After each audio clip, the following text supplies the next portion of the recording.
Hi friends, இது வந்து உங்களுக்கு ஒரு சிம்பிளான பேட்ச் ஒர்க்கு. அதாவது நெக்கு வந்து நம்ம ஒன் சைடு டைமண்ட் ஷேப்லேயும் அதுக்கு லெஃப்ட் சைடு வந்து நம்ம ஒரு லீஃப் நெக் இதுலேயுமே ஒரு இல்லை ஒரு ரவுண்ட் நெக்கு அந்த மாதிரி ஒரு ஹாஃப் ரவுண்டு மட்டும் நீங்கள் கட் பண்ணிக்கோங்க. இது வந்து நீங்கள் எப்பவும் போடுற மாதிரி 2.25 வச்சு நீங்கள் நெக்கோடைய இது வச்சு நீங்கள் மெஷர்மெண்ட் வச்சு கட் பண்ணிக்கோங்க. இப்போ கட் பண்ணினதுக்கு அப்புறம் தான் நம்ம எப்பவும் போல் அடித்து திருப்பிட்டு தான் இந்த பேட்ச் ஒர்க் இதெல்லாமே நம்ம பண்ண போகிறோம். அதனால் இது ரொம்ப சிம்பிளான மெத்தடு தான். ஆனால் ஒர்க்கு வந்து உங்களுக்கு நல்லா நீட்டாக கிராண்டாக இருக்கும். ஒன் சைடு டிசைன் மாதிரி இருக்கும்.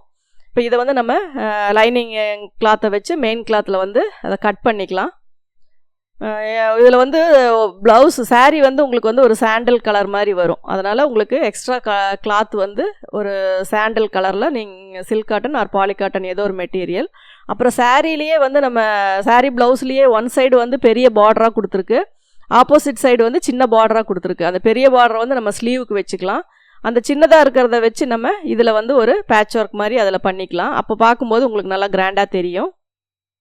இப்போ நெக்கு பார்த்தீங்கன்னா எந்த ஒரு இதுவும் இல்லாமல் எந்த சைடு நம்ம டிசைன் வேணுமோ அந்த சைடு தான் அப்படியே வச்சு நீங்கள் அடித்து அதை திருப்பிக்கலாம். நீங்கள் வந்து திருப்பி வைக்கணும் மாற்றி வைக்கணுங்கிறதெல்லாம் கிடையாது. எந்த சைடு நமக்கு டிசைன் வேணுமோ அந்த சைடு அப்படியே வச்சு நம்ம அதை அடித்து திருப்பிக்கலாம். கரெக்டாக அதுக்கு தகுந்த மாதிரி இது இப்போ அந்த கர்வ் லைனு அந்த ஷார்ப்பு வர இடம்லாம் கரெக்டாக நீங்கள் ஸ்டிச் போட்டிருந்தீங்கன்னா திருப்பும்போது உங்களுக்கு அந்த ஷேப் வந்து உங்களுக்கு கரெக்டாக அதே மாதிரி வரும். அதில் வந்து நீங்கள் கட் போட்டு திருப்பிக்கோங்க. திருப்பிட்டு படிமான தையல் வேணும் அப்படின்னா போட்டுக்கோங்க, இல்லை நீட்டாக அயன் பண்ணணுன்னா அயன் பண்ணிக்கோங்க. அதுக்கு முன்னாடி நீங்கள் வந்துட்டு அந்த சாண்டல் கலர் கிளாத்தில் வந்து ஒரு 1/2 இன்ச்சு பார்டர் மாதிரி வந்து நீங்கள் அந்த பேக் லென்த்து விட கொஞ்சம் அதிகமாக வச்சு அதை அடித்து திருப்பி அயன் பண்ணிக்கலாம்.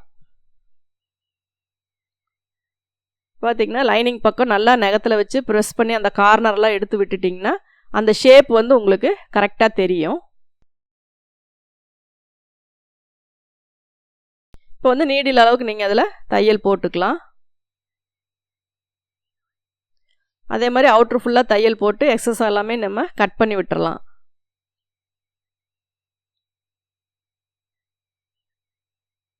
நீங்கள் ரெடி பண்ணிவிட்டு பார்க்கும்போது உங்களுக்கு ஆம் ஹோலு அந்த கீழ்ப்பக்க உயரம் எல்லாமே வந்து நமக்கு ஈவனாக வரணும். அப்படி வந்தால் தான் நமக்கு வந்து ரைட் லெஃப்ட் வந்து மாறாமல் நீட்டாக வரும். இப்போ இந்த பார்டரை வந்து நம்ம எப்படி கிராஸாக வந்து நம்ம லைன் போட்டு அதில் வச்சுக்கலாம். அதே மாதிரி அந்த நம்ம ரெடி பண்ண இது வந்து என்ன ஷேப்பில் வைக்கணும் அப்படிங்கிறதையும் நீங்கள் வந்து அதில் வந்து ஒரு மார்க் பண்ணிக்கோங்க. இப்போ அதில் வந்து நம்ம 2 பீஸ் வந்து 2 லைன் வந்து பார்டரில் வந்து வச்சுக்கலாம். வச்சுட்டு நம்ம அதில் தையல் போட்டுக்கிட்டோம் அப்படின்னா அந்த ஒன் சைடு வந்து நமக்கு 2 டிசைன் வரும். இது வந்து சாரீலேயே வர்ற பார்டர் வச்சு போடுறனால உங்களுக்கு பார்க்குறக்கு நல்லா நீட்டாகவும் இருக்கும். ஏன்னா செப்பரேட் கிளாத்தில் கோல்டு வைக்கும்போது உங்களுக்கு எப்படியா இருந்தாலும் லைட்டாக வேரியேஷன் வரும் கலர். ஆனால் இது சாரியில் இருக்க பார்டர் அப்படிங்கிறனால உங்களுக்கு வந்து நீட்டாக அதே மாதிரி அப்படியே வரும். இல்லை சப்போஸ் பார்டர் இல்லை அப்படின்னா நீங்கள் இதில் வர மெட்டீரியலே கூட நீங்கள் அதே மாதிரி அடித்து திருப்பி நீங்கள் அந்த இடத்துல வந்து அயன் பண்ணிவிட்டு பேட்ச் பண்ணிக்கலாம். ஒரு 1/2 இன்ச்சு திக்னஸ்க்கு நீங்கள் ஒன் சைடு வந்து உங்களுக்கு ரைட் சைடு வந்து ஸ்ட்ரெயிட்டாக தான் வரும். அதனால் நீங்கள் அது ஸ்ட்ரெயிட் பீஸே வச்சுக்கலாம். ஆப்போசிட் சைடு தான் உங்களுக்கு வந்து கிராஸாக ஒரு பெண்டு வரனால நீங்கள் அந்த இடத்துல மட்டும் கிராஸ் பீஸ் வச்சுக்கலாம். இப்போ பார்த்தீங்கன்னா இது ரைட் சைடு வந்து அந்த ஃபஸ்ட்டு அந்த டைமண்ட் ஷேப்புக்கு ஒன் சைடு மட்டும் நம்ம இந்த பார்டரை வந்து கொடுத்துக்கலாம். இப்படி நீங்கள் பார்டரை அட்டாச் பண்ணும்போது நீங்கள் எக்ஸ்ட்ரா ஹேங்கிங்ஸ் மாதிரி அந்த சின்ன சின்ன இதில் நம்ம மாடல் ப்ளவுஸ்லலாம் வைக்கிற மாதிரி உள்ளே வேணும்னா கூட நீங்கள் அது மாதிரி ரெடி பண்ணி இப்படி தையல் போடும்போது உள்ளே ஃபிக்ஸ் பண்ணி நீங்கள் தையல் போட்டுக்கிட்டிங்கன்னா அந்த டிசைன் வந்து இன்னும் கொஞ்சம் உங்களுக்கு கிராண்டாக தெரியும்.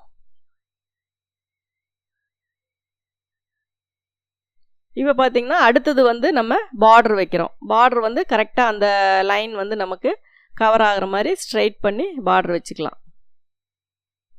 நமக்கு அந்த ஷேப்பு தான் ரொம்ப முக்கியம். அதனால் கரெக்டாக அந்த கார்னர் ஷேப்லேருந்து நீங்கள் ஸ்ட்ரைட் பண்ணி அதில் வந்து பார்டர் வச்சுக்கலாம். 2 லைன் வந்து நீங்கள் பார்டர் வச்சுக்கலாம். நூல் மட்டும் கரெக்டாக மேட்சிங் போட்டுக்கோங்க. மேலே பிங்க் போட்டிங்கன்னா உங்களுக்கு அது ஒரு மாதிரி இதாக தெரியும். அதனால் நூல் வந்து மேல் நூல் மட்டும் நீங்கள் அப்போதைக்கு அப்போ மாற்றிட்டிங்கன்னா போதும். உங்களுக்கு டென்ஷன் அந்த இதெல்லாம் கரெக்டாக இருந்துச்சுன்னா கீழ்ப்பக்கம் இருக்க பாபின் நூல் வந்து உங்களுக்கு மேலே வராது. அப்போ வந்து நீங்கள் மேல் பக்கம் போட்டிருக்கிற நூல் வந்து கரெக்டாக மேல் பக்கத்துக்கும் கீழ்ப்பக்கம் பாபினில் இருக்க நூல் வந்து பாபினுக்கும் கரெக்டாக அந்த மேட்சிங் வந்து உங்களுக்கு கீழ்ப்பக்கம் அந்த பிங்க்கில் வந்து சாண்டில் போட்டிங்கனாலும் ரொம்ப ஒரு மாதிரி தெரியும். ஆனால் அது உள்பக்கம் தான். மேல் பக்கம் வந்து கோல்டில் பிங்க் போட்டாலும் உங்களுக்கு டிஃப்ரெண்ட்டாக தெரியும். அதனால் கலர் மேட்சிங் வந்து கரெக்டாக போட்டுக்கோங்க. சின்ன சின்ன விஷயங்களில் தான் உங்களுக்கு பார்த்தீங்கன்னா அந்த ஃபினிஷிங் வந்து நமக்கு பர்ஃபெக்டாக தெரியும். அதனால் அது கொஞ்சம் நம்ம சிரமப்படாமல், ஏன்னா நூல் மாற்றுறது, நூல் கட்டாய் கோர்க்கிறது, இது எல்லாமே தான் நமக்கு வந்து டெய்லரிங்கில் வந்து ரொம்ப ஒரு மாதிரி அதில் இன்ட்ரெஸ்டே இல்லாமல் பண்ணுற விஷயம் மாதிரி இருக்கும். நம்ம அதெல்லாம் கொஞ்சம் பொறுமையாக ஹேண்டில் பண்ணிக்கிட்டோம்னா நமக்கு வந்து ஃபினிஷிங் வந்து நீட்டாக கிடைக்கும். அதனால் நூல் மாற்றுறது வந்து கொஞ்சம் சிரமப்படாமல் மாற்றிக்கோங்க.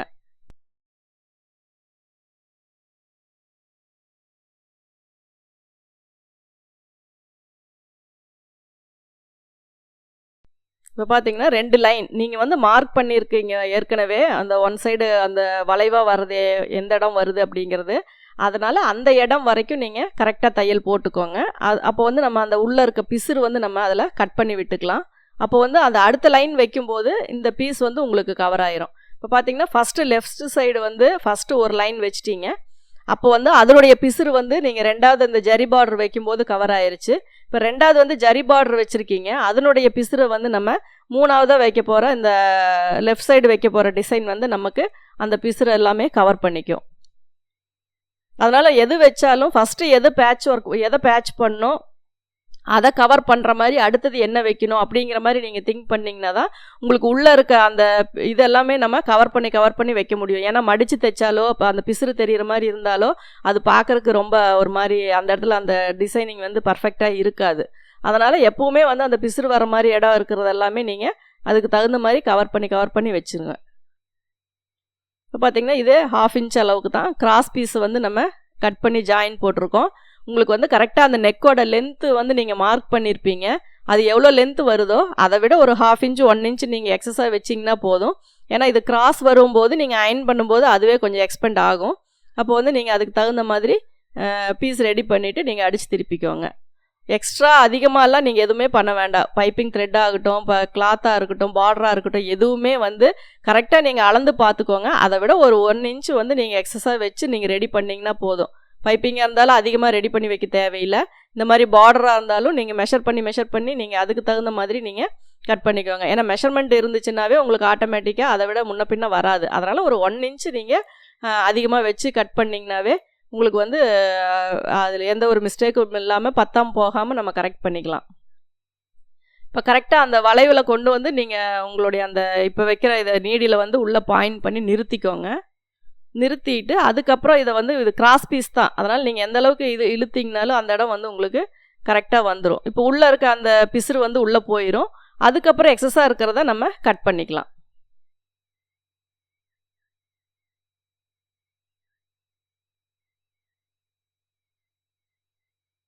கரெக்டாக ஓரமாகவே தையல் போட்டுவாங்க.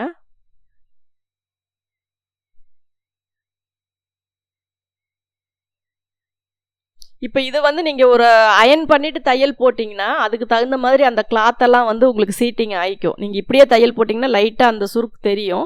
சப்போஸ் நீங்கள் ஒரு அயனிங் போட்டுட்டிங்கன்னா அந்த இடத்துல வந்து அந்த துணியெல்லாம் அப்படியே ப்ரெஸ் ஆனோன்னா உங்களுக்கு அந்த சுருக்கே தெரியாது. ஏன்னா அதுக்கப்புறம் இப்போ நீங்கள் தையல் போடும்போது அந்த சுருக்கை விட நீங்கள் அயன் பண்ணிட்டு போட்டிங்கன்னா அந்த வறட்சி கொஞ்சம் அந்த க்ரஷ் கூட உங்களுக்கு தெரியாது. அதனால் லைட்டாக அயன் பண்ணிட்டிங்கன்னா உங்களுக்கு இன்னும் நல்லா ஃபினிஷிங் கிடைக்கும்.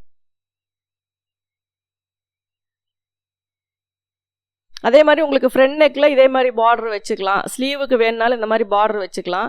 இதில் எக்ஸ்ட்ரா உங்களுக்கு மல்டி ஸ்டிச் வேணுன்னா போட்டுக்கலாம். இல்லை இதில் வந்து நான் சொன்ன மாதிரி ஹேங்கிங் எல்லாம் அந்த லென்த்து ஃபுல்லாக அட்டாச் பண்ணிக்கிட்டிங்கனாலும் உங்களுக்கு பார்க்குறக்கு ரொம்ப நீட்டாக இருக்கும். சாரியில் என்னென்ன கலர் இருக்கோ அந்த கலருக்கு நீங்கள் மெட்டீரியல் வாங்கி நீங்கள் அதை வந்து ரெடி பண்ணிங்கன்னா பார்க்குறக்கு ரொம்ப நீட்டாக இருக்கும். இது பேக் சைடு எப்பவும் போல் நீங்கள் ஒரு பீஸ் கொடுத்து உள்ளே மடித்து தைச்சிக்கலாம். அதனால் அது கீழே வந்து அந்த பிசுறுமே உங்களுக்கு தெரியாது, உள்பக்கம் போயிடும். மேலே பார்த்தீங்கன்னா நீங்கள் இதை உள்ளே இன்செர்ட் பண்ணி நீங்கள் பார்டர் வச்சுருக்கிறனால உங்களுக்கு உள்பக்கம் இருக்கிற எந்த பிசுறுமே வெளியே தெரியாது. பார்த்தீங்கன்னா உங்களுக்கு அந்த ஒர்க் எல்லாமே அந்த ஃபினிஷிங் எல்லாமே உங்களுக்கு நீட்டாக எந்த ஒரு பிசுறோ எந்த துணியெல்லாம் கசக்காமல் பண்ணாமல் நீங்கள் எப்போ பண்ணாலுமே ஓரளவுக்கு நீட்டாக துணியை ஹேண்டில் பண்ணும்போதே துணி ரொம்ப கசக்காமல் பண்ணிங்கனாவே உங்களுக்கு ஓரளவுக்கு நல்லாயிருக்கும்.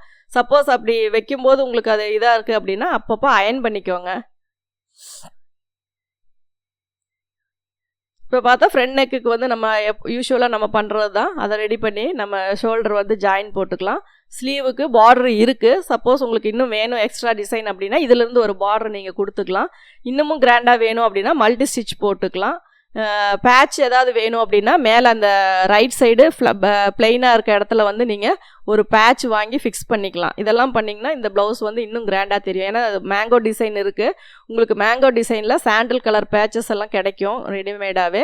அதை வேணும்னா நீங்கள் வாங்கி அதில் வச்சு நீங்கள் இது பண்ணிக்கிட்டிங்கன்னா இன்னும் கொஞ்சம் இந்த ப்ளவுஸ் வந்து உங்களுக்கு கிராண்டாக தெரியும்.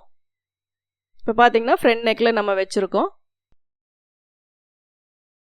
நீங்கள் தொடர்ந்து இந்த சேனலை பார்த்து யூஸ் பண்ணிக்கணும் அப்படின்னா இந்த சேனலை சப்ஸ்கிரைப் பண்ணுங்கள், பெல் பட்டன் ப்ரெஸ் பண்ணுங்கள், உங்கள் ஃப்ரெண்ட்ஸ் கிட்ட ஷேர் பண்ணுங்கள். அதில் ஏதாவது உங்களுக்கு கமெண்ட்ஸ் தெரிவிக்கணும்னா கமெண்ட்ஸ் பாக்ஸில் போடுங்க. தேங்க்யூ ஃபார் வாட்சிங்.